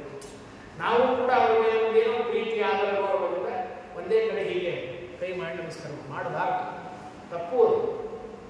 ನಮಸ್ಕಾರ ಮಾಡಿದರೆ ಯುಗಳ 2 ಕೈಗಳನ್ನು ಮುಗದೇ ಮಾಡಬೇಕು. ಇದು ನಮಗೆ ಭೀಷ್ಮಾಚಾರ್ಯರ ಆದೇಶವನ್ನು ಮಾಡ್ತಾರೆ ಶಾಂತಿ ಪರ್ವದಲ್ಲಿ ಮಹಾಭಾರತದಲ್ಲಿ. ಅದು ಒಂದು ಕೈಯಿಂದ ನಮಸ್ಕಾರ ಮಾಡುವಂಥದ್ದು ಮಹಾ ಅಪರಾಧ, ಅದು ತಿರಸ್ಕಾರ ಇದೆ, ಅದರಿಂದ ಪಾಪ ಬರುತ್ತೆ ಅಂತದನ್ನ ಆ ತತ್ವವನ್ನು ವಿಷಯದಾಸರು ನಮ್ಮ ತಿಳಿಸಿಕೊಡ್ತಾರೆ. ಕರವ ಮುಗಿಯುವಂತ ಸಾಕಾಗಿರ್ತಾರ, ಕೈ ಮುಗಿಯುವಂತ ಅರ್ಥ ಆಗಿರ್ತಿತ್ತು. ಆದರೆ ವಿಜಯದಾಸರು ಪ್ರತ್ಯೇಕವಾಗಿ ಯುಗಳ ಕರವ ಮುಗಿದು ಮಗು ಮೊರೆಯಿಡಲು, ಯುಗವ ಕರವ ಮುಗಿದು ಬಹಳ ಮಹತ್ವದ ಮಾತು. ಅಂದ್ರೆ 2 ಕೈಗಳನ್ನು ಜೋಡಿಸಿ ಪ್ರಹ್ಲಾದರಾಜ ನಮಸ್ಕಾರ ಮಾಡಿರುತ್ತಾರೆ. 1ನೇ. 2ನೇ, ಆ ಪರಿಸರ ಪ್ರಸಂಗವನ್ನು ವಿಮರ್ಶೆ ಮಾಡಬೇಕು. ಆನೆಯ ಸೊಂಡಿಲಲ್ಲಿ ಹಾಕಿ ಗಟ್ಟಿಯಾಗಿ ಬಿಗಿಸ್ತಾ ಇರ್ತಾನೆ, ಕಾಲಲ್ಲಿ ಹಾಕಿ ಓಡಿಸ್ತಾ ಇರ್ತಾನೆ, ಹಾಲಿನಲ್ಲಿ ಇದು ಮಾಡ್ತಾ ಇರ್ತಾರೆ, ಬೆಟ್ಟದ ಮೇಲೆ ಎಸೆತಾರೆ, ನೀರಿನಲ್ಲಿ ಮುಳುಗಿಸ್ತಾರೆ. ಈ ತರಹ ಕಷ್ಟದ ಪ್ರಸಂಗ ಇದ್ರೂ ಕೂಡ, ಎಂಥ ಕಷ್ಟ ಪ್ರಸಂಗ ಇದ್ದರೂ 2 ಕೈಗಳನ್ನು ಮುಗಿದು ಪ್ರಹ್ಲಾದರಾಜರು ನರಸಿಂಹದೇವರಿಗೆ ತಮ್ಮ ಶರಣ ಹೊಂದಿದರು. ಬಹಳ ಮಹತ್ವ ಮಾತು. ಯುಗಳ ಕರವ ಮುಗಿದು ಮಗುವು ಮೊರೆಯಿಡದೆ, ಶರಣಾಗತನಾಗಿ ಭಗವಂತನಿಗೆ ಮೊರೆಯಿಡು, ಪರಮಾತ್ಮನಿಗೆ ಮೊರೆ ಹೋಗುವುದು ಅಂತ. ಹೀಗೆ ಎಲ್ಲ ಕಷ್ಟದ ಪ್ರಸಂಗದಲ್ಲಿ ಕೂಡ ನಾವು ಈ ರೀತಿಯಾಗಿ ತಿಳಿಸಿಕೊಡಬೇಕಾಗಿರುವಂಥದ್ದು. ವೈಕುಂಠಂಬ ಪರಿತ್ಯಕ್ತ ನಭಕ್ತಾನಾಂ ಸ್ತುತಿ ಮುತ್ಸಹೆ ವೇದ ಪ್ರಿಯ ಮದ್ಭಕ್ತ ಇದು ಸಂಕಲ್ಪವಾನ್ ಅಭಿ. ಅಗ್ನಿಪುರಾಣದಲ್ಲಿ ನಾವು ಮಾತನಾಡ್ತಾರೆ, ಬಹಳ ಸುಂದರವಾದ ಮಾತನಾಡ್ತಾರೆ. ದೇವರು ತನ್ನ ಭಕ್ತನನ್ನು ಎಂದೆಂದಿಗೂ ಬಿಡುವವನಲ್ಲ. ಅದೇ ಓಹೋ ಅಂದರೆ ಅದೇ ಅದು ಒಂದು ಆಶ್ಚರ್ಯ. ಏನದು? ವೈಕುಂಠಂಬ ಪರಿತ್ಯ, ವೈಕುಂಠವನ್ನು ಬೇಕಾಗಿ ಬಿಡುವಂತೆ ಬಿಡ್ತೇನೆ ನಾನು. ಆದರೆ ನ ಭಕ್ತಾನಾಂ ಸ್ತುತಿ ಉತ್ಸಹೆ, ನನ್ನ ಭಕ್ತರು ಮಾಡುವ ಸ್ತೋತ್ರವನ್ನು ನಾನು ಎಂದೆಂದಿಗೂ ತಿರಸ್ಕಾರವನ್ನ ಮಾಡುವುದಿಲ್ಲ. ಮೇತಿ ಪ್ರಿಯಾಹಿ ಮದ್ಭಕ್ತ, ಯಾಕೆ ಅವರು ಮಾಡುವ ಸ್ತೋತ್ರದ ಮೇಲೆ ಅಷ್ಟು ಪ್ರೀತಿ ಕನಿಕರ? ಹೇಳ್ತಾರೆ, ಆ ಭಕ್ತರು ಮಾಡುವ ಸ್ತೋತ್ರ ನನಗೆ ಅತ್ಯಂತ ಪ್ರೀತ್ಯಾಸ್ಪದ. ಮದ್ಭಕ್ತ ಇದೆ ಅಗ್ನಿಪುರಾಣ ಹೇಳುವ ದೇವರು ವೈಕುಂಠವನ್ನು ಬಿಟ್ಟಾನು ಹೊರತು ತನ್ನ ಭಕ್ತರನ್ನಾಗಲಿ ತನ್ನ ಭಕ್ತರು ಮಾಡುವ ಸ್ತೋತ್ರಗಳನ್ನಾಗಲಿ ಸರ್ವಥಾ ಬಿಡುವವನಲ್ಲ. ಬಹಳ ಸೊಗಸಾಗಿ ಮಾತನಾಡುತ್ತಾರೆ. ಅಂದರೆ ಇದು ಕೂಡ ಯಾಕೆ ಅಂದರೆ ಪ್ರಹ್ಲಾದರಾಜರು ಮಾಡಿರುವಂತಹ ಸ್ತೋತ್ರವನ್ನು ದೇವರು ಕೇಳಿ ಆ ಕ್ಷಣದಲ್ಲಿ ಪ್ರತಿಯೊಂದು ಕಷ್ಟದಲ್ಲಿ ಬಂದು ಕಾಪಾಡಿದ. ಇದೆಲ್ಲವೂ ಕೂಡ ಆಶ್ಚರ್ಯವಾಗಿರ್ತಕ್ಕಂಥ ದೇವರ ಮೇಲೆ ನಿನ್ನಿಟ್ಟಿರುವಂತಹ ನಂಬಿಕೆ. ಕೇಳಿದ ಕ್ಷಣದಲ್ಲಿ ಆಲಿಸಿ. ಪ್ರಹ್ಲಾದರಾಜರು ಕೂಗಿನ ಮೇಲೆ ಸ್ವಲ್ಪ ತಾಳಪ್ಪ ಬಿಟ್ಟು ಬರ್ತೇನೆ ಅನ್ನಲಿ ದೇವರು ಕೇಳಿದ ಕ್ಷಣದಲ್ಲಿ ಭಕ್ತಿಯಿಂದ ಪ್ರಹ್ಲಾದರಾಜರು ಮೊರೆಯನ್ನಿಟ್ಟರು ನೋಡಿ ಆ ಮೊರೆಯನ್ನು ಇಟ್ಟ ಕ್ಷಣದಲ್ಲಿ ಬಂದು ಆ ಪ್ರಹ್ಲಾದರಾಜರನ್ನ ರಕ್ಷಣೆ ಮಾಡುತ್ತಾರೆ. ಭಕ್ತನ ಮೌನಿ ವೇಗದಲ್ಲಿ ಪಾಲಿಸುವೆನೆಂದು ತಾಳಿ ಸಂತೋಷವ ತೂರಿ ತುಂಬುತ್ತಿದೆ, ತುಂಬಿದಂತೆ. ಶಬ್ದಗಳ ಬಹಳ ಸುಂದರವಾಗುತ್ತದೆ. ಏನು? ಭಕ್ತನ ಮೌನಿ ವೇಗದಲ್ಲಿ ಪಾಲಿಸುವ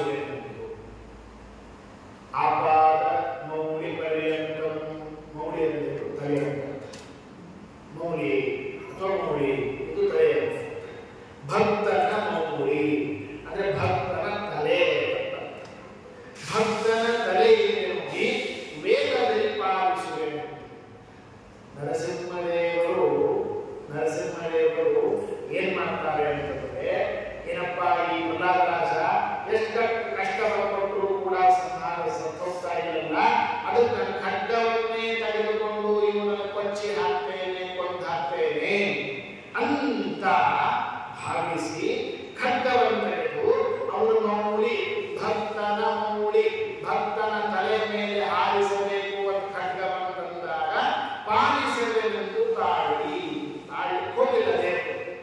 ಪಾಲಿಸಲು ಓಡಿ ಅವನು ರಕ್ಷಣೆ ಮಾಡಬೇಕು ಅಂತಂದ. ಹೇಗೆ ಬಂದ? ಅಯ್ಯೋ ಅನಿವಾರ್ಯ, ನಮಗೆ ಸಹಾಯ ಮಾಡ್ತಾರೆ, ಕೇಳಿದರೆಲ್ಲ ಅನುಕೂಲ ಮಾಡಿದ್ದಾರೆ, ಅನಿವಾರ್ಯ ಇದೆ, ಸಮಾಜ ತಪ್ಪಿಕೊಳ್ಳುತ್ತೆ ಅಂತ ಬಂದದಲ್ಲ. ಸಂತೋಷವ ತೂಳಿತು ಕೂತಿದೆ. ನನ್ನ ಭಕ್ತರಿಗೆ ಮಾಡಬೇಕು ಅಂತನ್ನುವ ಯಾವುದೋ ಅನಿವಾರ್ಯ ಸಂಕೋಚ ಸಮಾಜಕ್ಕೆ ಹೆದರಿ ದೇವರು ಬಂದವರಲ್ಲ, ತನ್ನ ಮನಸಾರೆ ಭಕ್ತಿಯಿಂದ ಮಾಡಿದ ಸ್ತೋತ್ರವನ್ನು ಕೇಳಿ ತನ್ನ ಮನಸ್ಸಿನಿಂದ ತುಂಬ ಸಂತೋಷದಿಂದ ಬಂದಿರತಕ್ಕಂಥದ್ದು ಅಂತ ತಿಳಿಸಿಕೊಡ್ತಾರೆ. ಸಂತೋಷವನ್ನು ತುಂಬಿದೆ, ಉತ್ಸಾಹದಿಂದ ಪರಮಾತ್ಮ ಬಂದಿದ್ದಾನೆ.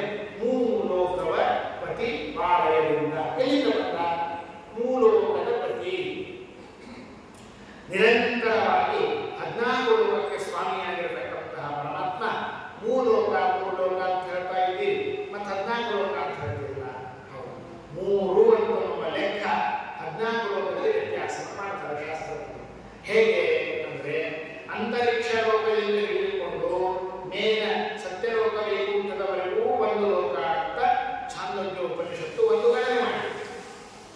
ಭೂಮಿ ಎರಡನೇ, ಆಮೇಲೆ ಭೂಮಿಯನ್ನು ಬಿಟ್ಟು ಕೆಳಗಿನ ಲೋಕದ 7 ಲೋಕ ತಲವಿದ ಸುತರ ತಲಾತಲಾದಿಗಳಿದೆ ನೋಡಿ, ಅದೆಲ್ಲ ಒಂದು ಲೋಕ ಅಂತ ಒಂದು. ಇದು ಒಂದು ತರಹದ ಲೆಕ್ಕ. ಈ ಕಾನ್ಸೆಪ್ಟ್ ಇಂದ ಭೂಮಿಯನ್ನ ತ್ರಿಲೋಕಾಧಿಪತಿ ದೇವರು ಅಂತ ಹೇಳುವ ವಾಡಿಕೆ ಇದೆ. ಅದನ್ನ ವಿಜಯದಾಸರನ್ನು ತಿಳಿಸಿಕೊಡ್ತಾರೆ. ಮೂಲೋಕದ ಪತಿವಾಲಯದಿಂದ ಈ 14 ಲೋಕಕ್ಕೆ ಸ್ವಾಮಿಯಾಗಿರತಕ್ಕಂತಹ ಪರಮಾತ್ಮ, ಅವನಾಲಯ ವೈಕುಂಠ, ಆ ವೈಕುಂಠದಿಂದ ಸುಶೀಲ. ಏನು ಸುಶೀಲ? ಶೀಲ ಸ್ವಭಾವ, ಶೀಲ ವೃತ, ಶೀಲ ನಡತೆ, ಅನೇಕ ಅರ್ಥಗಳಿವೆ. ಎಲ್ಲ ಅರ್ಥಗಳಲ್ಲಿ ಕೂಡ ತಪ್ಪೇನಿಲ್ಲ. ಶೀಲವಾದ ಸ್ವಭಾವ, ಅವನ ನಡತೆ ಒಳ್ಳೆಯದು.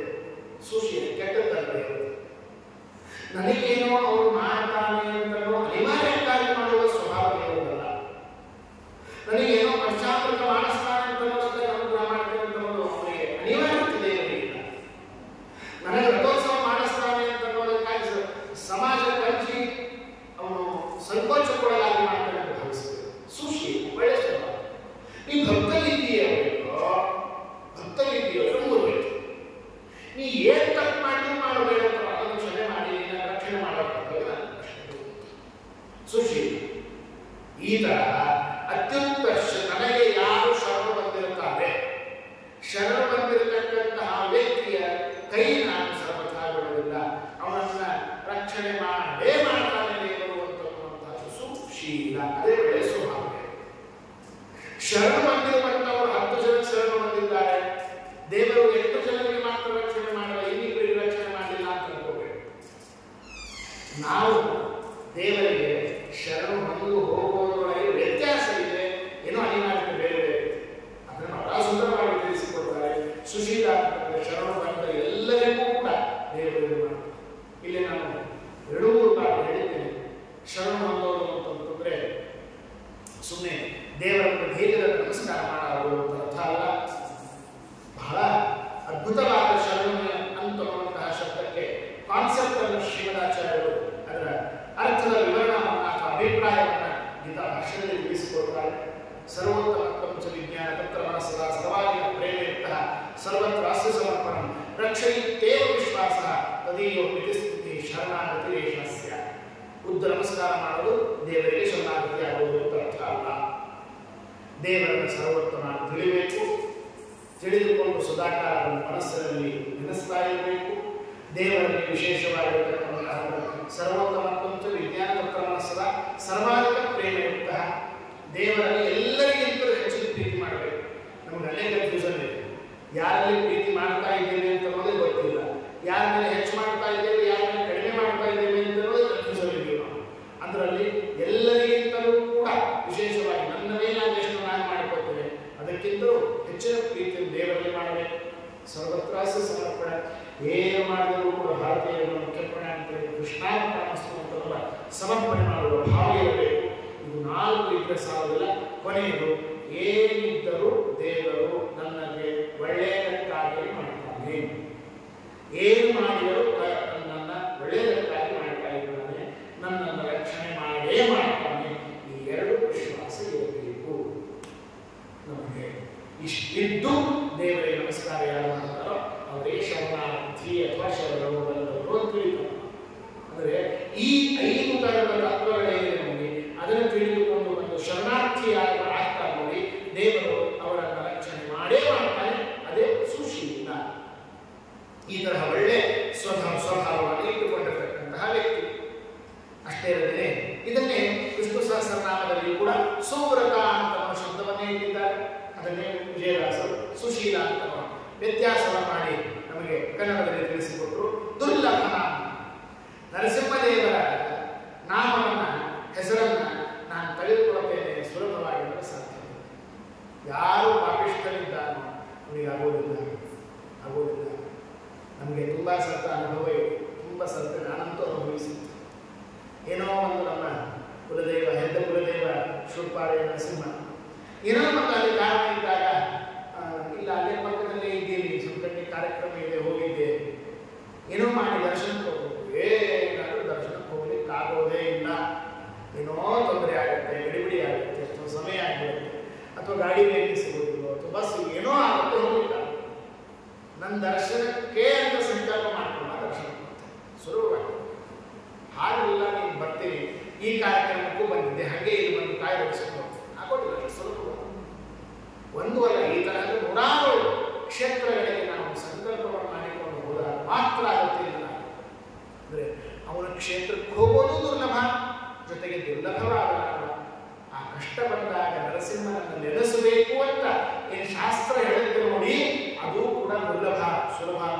ಯಾರು ಪುಣ್ಯವಂತರಿರ್ತಾರೋ ಅಂಥವರಿಗೆ ಮಾತ್ರ ದೇವರ ಕಷ್ಟ ಬಂದಾಗ ದೇವರ ಆ ನರಸಿಂಹನ ನೆನಪಾಗುತ್ತೆ, ಇದ್ರೆ ಆಗೋದಿಲ್ಲ. ಅದರಿಂದ ದುರ್ಲಭವಾದ ಅತ್ಯಂತ ಅಷ್ಟೇ ಆದ್ದರಿಂದಾಗಿ ಅಂತಹ ದುರ್ಲಭವಾಗಿರತಕ್ಕಂತಹ ನಾಮವನ್ನು ವಿಜಯ ವಿಠಲ ನನ್ನ ವಿಜಯದಾಸರು ಬಹಳ ಸುಂದರವಾಗಿ ತಿಳಿಸಿಕೊಡ್ತಾರೆ. ಅಂದರೆ ಅವರ ಬಿಂಬರೂಪಿಯಾಗಿರತಕ್ಕಂತಹ ಪರಮಾತ್ಮ ಪಂಚ ಮೌಳಿ ಮಾನವ. ಈ ಕನ್ನಡದ ಹಳೆ ಶಬ್ದ, ಹಳೆ ಕನ್ನಡ ಅಂತೀವಲ್ಲ, ಈ ಸಿಂಹಕ್ಕೆ ಪಂಚಮೌಳಿ ಅಂತ ಕರೀತಾರೆ ಕನ್ನಡದಲ್ಲಿ, ಹಳೆ ಕನ್ನಡದಲ್ಲಿ. ಪಂಚಮೌಳಿ ಮಾನವ ಅಂದರೆ ಸಿಂಹ ಮತ್ತು ಮನುಷ್ಯನ ಶರೀರವನ್ನು ಹೊಂದಿದವರು ಅಂತ. ಪಂಚಮೌಳಿ ಶಬ್ದಕ್ಕೆ ಸಿಂಹ ಅಂತ ಅರ್ಥ. ಪಂಚಮೌಳಿ ಮಾನವ ಸಿಂಹ ಮತ್ತು ಮನುಷ್ಯನ ಶರೀರವನ್ನು ಹೊಂದಿರತಕ್ಕಂತಹ ನರಸಿಂಹ ಕಂಭವಸಿ ಮೂಡಿದ. ಯಾವಾಗ ಆ ಭಕ್ತನ ಮೌಳಿ ಬೇಗದೆ ಪಾಲಿಸಬೇಕು, ಭಕ್ತರ ಮೇಲೆ ಆ ಪ್ರಹ್ಲಾದರಾಜರ ಮೇಲೆ ಖಡ್ಗವನ್ನಿಟ್ಟು ನಿನ್ನ ತಲೆಯನ್ನು ಕತ್ತರಿಸ್ತೇನೆ ಅಂತ ಹೊರಟಾಗ ನರಸಿಂಹದೇವರು ಉದ್ಭೂತರಾಗಿ ಬಂದರು ಅಂತ ಮಾತನ್ನು ಹೇಳ್ತಾರೆ. ದೇವ ಎನ್ನುವುದು ಪಂಚಮೌಳಿ ಮಾನವ ಕಂಬ ಸೀಳಿ ಮೂಡಿದ ದೇವ. ಆ ಪರಮಾತ್ಮ ಕಂಬವನ್ನು ಸೀಳಿ ಬರ್ತಾ ಇದ್ದಾನೆ ಅಂತನ್ನುವಂತಹ ಮಾತನ್ನು ನಮಗೆ ತಿಳಿಸಿಕೊಡ್ತಾರೆ. ಇಷ್ಟೇ ಆದಮೇಲೆ ಇನ್ನೂ ಅನೇಕ ವಿಧವಾಗಿರತಕ್ಕಂತಹ ಅತ್ಯದ್ಭುತವಾದ ಮಹಿಮೆಯನ್ನು ಹೇಳ್ತಾ ಇರುವಾಗ ನರಸಿಂಹನು ಬಂದಿರುವ ಬಗೆ, ನರಸಿಂಹ ಕಂಬವನ್ನು ಒಡೆದುಕೊಂಡು ಬಂದಾದ ಮೇಲೆ ಅವನ ವಿಕೃತವಾಗಿರತಕ್ಕಂತಹ ವಿಕಾರ ಹೇಗಿತ್ತು ಅಂತ ವರ್ಣನೆ ಮಾಡ್ತಾರೆ ಬಹಳ ಸುಂದರವಾಗಿ. ಯಾವ ವಿಜಯದಾಸರು ನರಸಿಂಹದೇವರನ್ನು ವರ್ಣನೆ ಮಾಡ್ತಾ ಇರುವಾಗ ಲಟಲಕ ಲಟಲಕ ಲಟಕಟಿಸಿ ವನಜ ಜಂಡ ಕಟಹ ಪಟ ಪಟ ಪಟತ್ಕಟದಿ ಬಿಚ್ಚುತ್ತಿರಲು, ಈ ತರಹ ನಗತಾ ಇದ್ದ ಅಟ್ಟಹಾಸವನ್ನು ನರಸಿಂಹದೇವರು ಮಾಡ್ತಾ ಇದ್ದರು. ಅವನ ಅಟ್ಟಹಾಸವನ್ನು ನರಸಿಂಹ ಪುರಾಣ ಹೇಳುತ್ತದೆ. ಅವನ ಅಟ್ಟಹಾಸವನ್ನು ಮಾಡ್ತಾ ಇರಬೇಕಾದಾಗ 14 ಲೋಕ ನಡೆಗೆ ಹೋಯಿತು. ಪಾತಾಳದಲ್ಲಿರುವ ರಾಕ್ಷಸರ ಹೆಂಡತಿಯರ ಗರ್ಭದಲ್ಲಿರುವ ಗರ್ಭಗಳೆಲ್ಲವೂ ಪಾತವಾಗಿ ಹೋಯಿತು. ಅಂತಹ ಅದ್ಭುತವಾದ ಅಟ್ಟಹಾಸ ನರಸಿಂಹದೇವರ ಅಟ್ಟಹಾಸ. ಅದರಿಂದ ಹೇಳ್ತಾರೆ ಲಟ ಲಟ ಲಟ ಲಟ ಲಟ ಕಟ್ಟಿಸಿ. ಆ 2 ಭಾಗವಾಗಿ ಕಂಬ ಬಿರುಗುವನ್ನು ಬಿಟ್ಟು ಬ್ರಹ್ಮಾಂಡ ಏನು ಅಂತ 2 ಭಾಗವಾಗ್ತಾ ಇರುವಂತಹ ಸಂದರ್ಭದಲ್ಲಿ ಬ್ರಹ್ಮಾಂಡದ ಕರ್ಪರದ ಹತ್ತಿರವೂ ಕೂಡ ಲಟ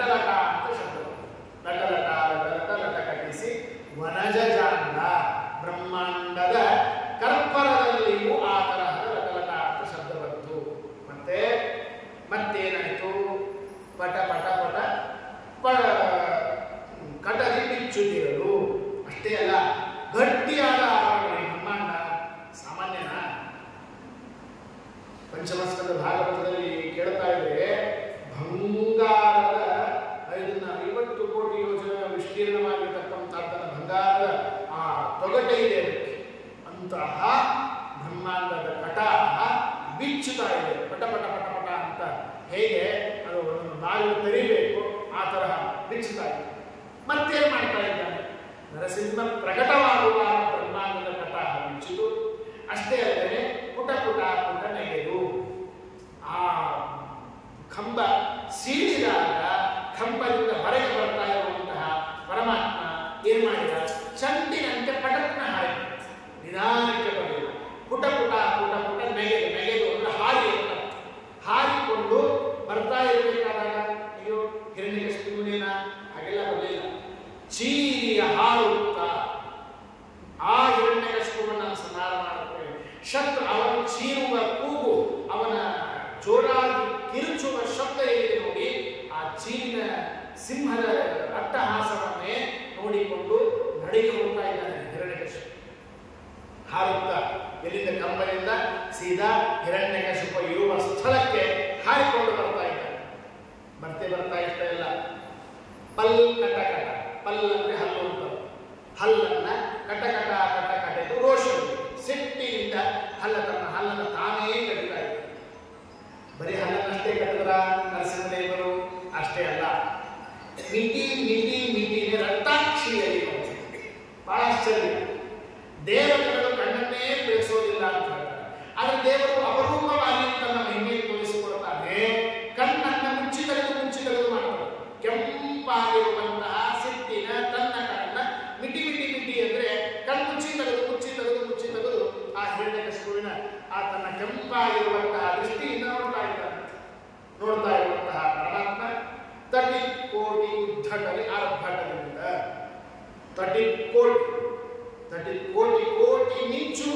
ಕೋಟಿ ಮಿಂಚುಗಳು ಏಕಕಾಲಕ್ಕೆ ಬಂದರೆ ಎಷ್ಟು ಯಾವ ರೀತಿಯಾಗಿ ಭಯಾನಕವಾಗಿ ಇರಬೇಕೋ ಆ ತರಹ ತಟಿ ಕೋಟಿ ಉದ್ಧಟನೆ ಆರ್ಭಟದಿಂದ ಅವರ ನರಸಿಂಹದೇವರು ಬರುವ ಉದ್ಧಟನ ಅಥವಾ ಆರ್ಭಟ ಹೇಗಿತ್ತು ಅಂದ್ರೆ ಏಕಕಾಲಕ್ಕೆ ಕೋಟಿ ಮಿಂಚುಗಳು ಬ್ರಹ್ಮಾಂಡಕ್ಕೆ ಬಂದು ತಲುಗಿದರೆ, ಭೂಮಿಗೆ ಬಂದು ತಲುಗಿದರೆ ಎಷ್ಟು ತೊಂದರೆ ಆಗಬೇಕು ಅಷ್ಟು ತರಹ ಇತ್ತು ಅಂತ ಮಾತ್ರ ಹೇಳ್ತಾರೆ. ಕುಟಿಲರಹಿತ ಈ ನರಸಿಂಹದೇವರು ಹಿರಣ್ಯಕಶಿಪುವಿನ ಮೇಲೆ ತೋರಿಸುವಂತಹ ಸಿಟ್ಟು, ಈ ಹಿರಣ್ಯಕಶಿಪುವಿನ ಮೇಲೆ ತೋರಿಸುವಂತಹ ಆಕ್ರೋಶ, ಉದ್ವೇಗ, ಅವನ ಹೇಳ್ತಾರೆ ಕೆಂಪಾದ ಕಣ್ಣಿನಿಂದ ನೋಡುವ ದೃಷ್ಟಿ, ಯಾವುದರಲ್ಲಿಯೂ ಕುಟಿಲತೆ ಇಲ್ಲ, ಅಥವಾ ದ್ವೇಷ ಸೂರ್ಯಾದಿಗಳಿಲ್ಲ, ಮೋಸ ವಂಚನೆಗಳಿಲ್ಲ.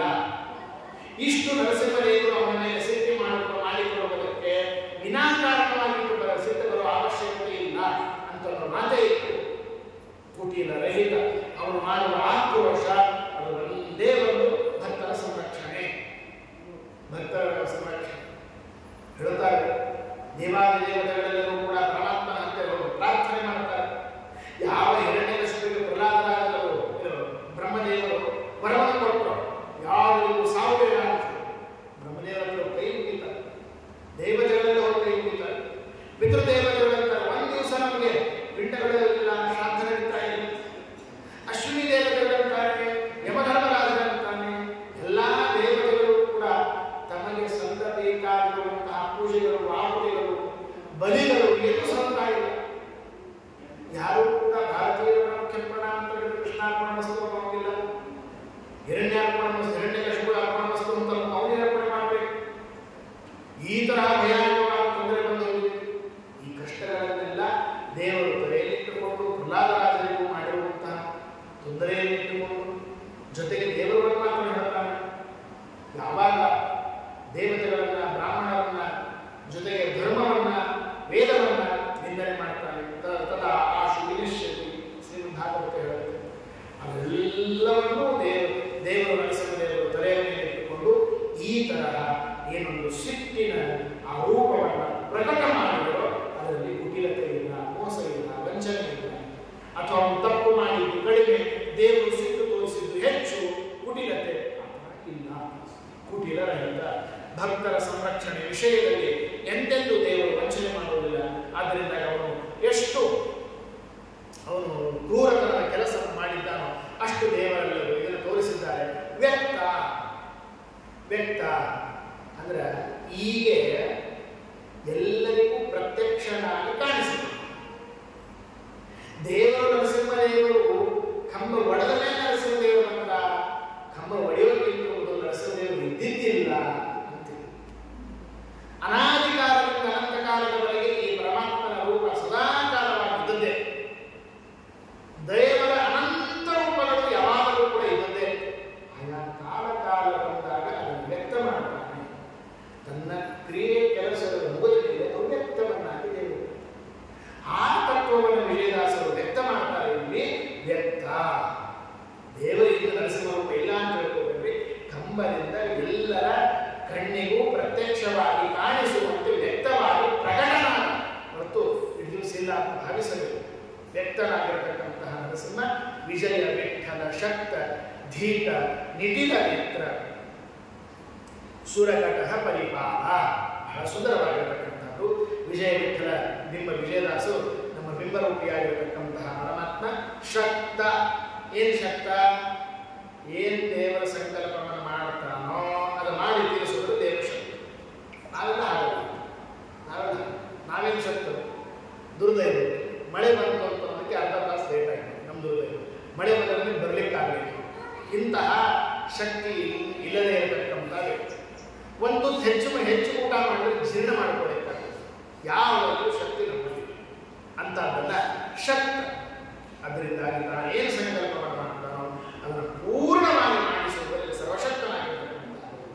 ಅದರಿಂದಾಗಿ ಶಕ್ತಿ ಮತಾಂ ಶ್ರೇಷ್ಠ ಅಂತವನ್ನು ವಿಷ್ಣು ಸಹಸ್ರನಾಮದಲ್ಲಿ ಬರತಕ್ಕಂತಹ ಆ ಶಬ್ದವನ್ನು ಶಕ್ತ ಅಂತ ಶಬ್ದವನ್ನು ಉಪಯೋಗ ಮಾಡ್ತಾರೆ.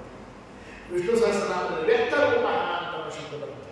ಅದಕ್ಕೆ ವ್ಯಕ್ತ ಅಂತ ಶಬ್ದವನ್ನು ಉಪಯೋಗ ಮಾಡ್ತಾರೆ. ಪ್ರಾಯ ಹೇಳಿಲ್ಲ, ಈ ಮೂರು ಭಗವಂತನ ಕೊಂಡಾಡುವಂತಹ ನರಸಿಂಹ ಸುಳಾದಿ, ಕಪಿಲ ಸುಳಾದಿ, ಧನ್ವಂತರಿ ಸುಳಾದಿಯನ್ನ ಒಂದು ಇನ್ನು ವಿಜಯದಾಸರು ಇದೊಂದು ದೃಷ್ಟಿಕೋನದಿಂದ ವಿಚಾರ ಮಾಡಬೇಕು.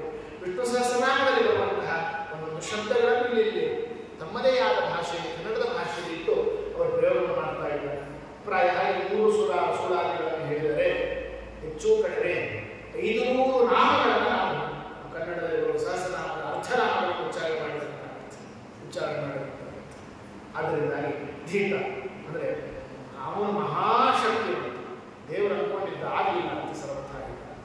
ನಿಟಿಲ ನಿಟಿಲ ಅಂದರೆ ಹಣೆ ಮೇಲೆ ಭಗವಂತನಿಗೆ ಮೂರನೇ ಕಣ್ಣು ಇರತಕ್ಕಂತಹ ಪರಮಾತ್ಮ. ಕಟಹ ಅಂದರೆ ಗುಂಪು. ಸುರಕಟಹ ಅಂದರೆ ಆ ದೇವತೆಗಳ ಗುಂಪುಗಳನ್ನ ಹೀಗೆ ನರಸಿಂಹಾವತಾರ ರೂಪದಿಂದ ಬಂದು ಭಗವಂತ ಆ ಸುರಕಟಹ ಪರಿಪಾಲ, ಆ ದೇವತೆಗಳೆಲ್ಲರ ಗುಂಪನ್ನು ವಿಶೇಷವಾಗಿ ಪರಿಪಾಲನೆಯನ್ನು, ಸಂರಕ್ಷಣೆಯನ್ನು ಮಾಡಿದ ಅಂತಗಳನ್ನು ತಿಳಿದುಕೊಳ್ಳಬೇಕಾಗಿರುವಂಥದ್ದು. ಉಳಿದ ಮುಂದಿನ ಭಾಗವನ್ನು ನಾಳೆ ದಿವಸ ಶ್ರವಣವನ್ನು ಮಾಡೋಣ ಅಂತ ಹೇಳ್ತಾ ಅನೇಕ ಭಾವಿಯ ಪುಣ್ಯ ಅವಾಪ್ನೋತು ಗುರುರ್ಮಮ ಶ್ರೀಕೃಷ್ಣ ಅರ್ಪಣಮಸ್ತು.